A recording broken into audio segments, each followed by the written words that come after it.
de ropa.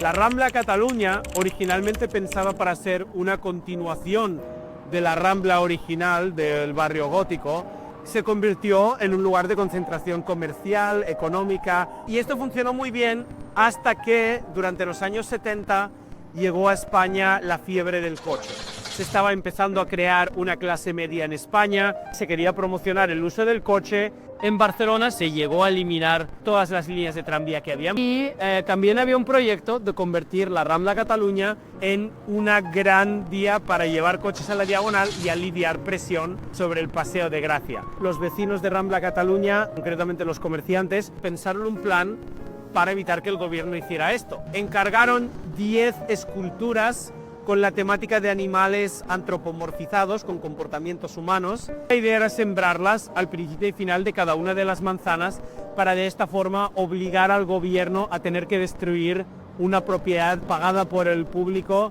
para hacer su proyecto. Solo hicieron falta 2 de las estatuas, el toro pensador y la jirafa coqueta, ¿no? El toro pensador está claramente inspirado por el pensador de Augusto Adán, y la jirafa coqueta, que está en el otro extremo de la Rambla Cataluña, está inspirada en la Venus Victrix, ¿no? La obra neoclásica.